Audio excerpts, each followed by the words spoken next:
Last year, May 2023, hindi po ako makatulog, pinagpapawisan, nanghina ako, naninilaw ako, tagiliran ko kumikirot-kirot, hindi ako mapakali talaga, sobra.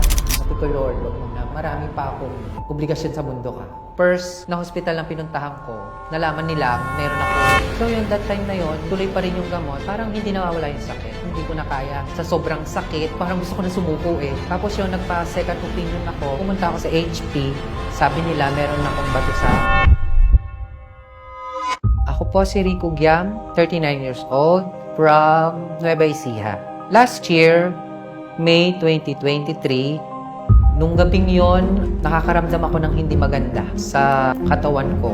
Hindi po ako makatulog, pinagpapawisan. Tapos sabi ng mga ate ko, magpa-check up ka na. Hindi nagpa-check up po ako kinabukasan. First na hospital ang pinuntahan ko, nalaman nila meron akong acid. Tapos after noon, binigyan ako ng gamot. Parang nanlambot ako, nanghina ako, hindi nawawala yung sakit. Tapos yung nagpa-second opinion ako, pumunta ako sa HP. Sabi nila meron akong bato sa abdo. Kaya sumasakit yung tagiliran ko na kinabahala ng sarili ko. So yung that time na yon, tuloy pa rin yung gamot, parang hindi nawawala yung sakit. Sabi ko, ano ba to? Patanggal ko na kaya, sabi kong gano'n. Naninilaw ako, tagiliran ko kumikirot-kirot, hindi ako mapakali talaga, sobra. Sabi ko, Lord, wag muna, marami pa ako obligasyon sa mundo ka. After nun, sabi ko, sis, hindi ko na kaya. Sa sobrang sakit, parang gusto ko na sumuko eh. Sabi niya sa akin, ba't di mo itry ang SBG? Sabi ko, ano yun? Salveo Bardigras. Sige, why not? Padala mo na agad. Pinadala niya sa akin nung gabing yon. Uminom ako agad. Sabi ko, let's try. Walang mawawala. Nung dumating na, kumuha ko ng bote, tinry ko ang SBG. Siguro mga 10 scoop yun. Then isang gabi, uminom ako. Tapos nun, parang sa sobrang pagod ko, pagkainom ko nun, nakatulog ako agad. Tapos biglang parang nakatulog ako, nagising ako, naalimpungatan ako. Parang gumanon ako eh. Parang nagulat ako. May gumuhit sa katawan ko, loob ng katawan ko. Nawala yung pawis ko. Parang ganon. Hindi ko may explain basta. Sabi ko ganon. Tapos nung kinamagahan, ang sarap ng tulog ko. Sabi ko, sis, nawala yung sakit ng tagiliran ko.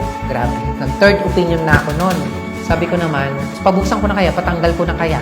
Sabi ko gano'n. Nagpunta ako ng pangatlong hospital sa BMC, Tarlac, na ultrasound ako ulit. After nun, operahan na sana ako. Tapos yun, nagulat na lang ako, sabi ng doktor, no ka rin yung itang bato. Sabi niya, nawala. Grabe, yun ang pagkasabi ng doktor sa akin. Nabuhayan talaga ako. Alam mo yun, nasa na daw ang bato.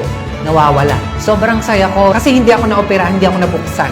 Lahat ay normal. Normal po siya lahat, pati ang aking lungs, pati nga po yung gallstone ko, saan nga daw napunta. Ang laki ng tuwa ko eh, dahil tinulungan ako ng SBG.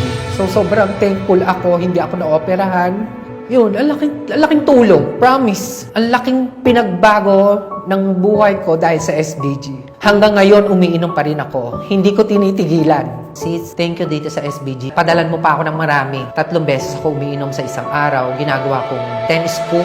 Normal na life ko ngayon. Pati acid ko, nawala. Wala na akong nararamdaman. Salamat pa rin kay Lord. Hindi ako pinabayaan. The best ang SBG. Sobra. Ako si Rico Giam at ito ang aking kwentong Salveo.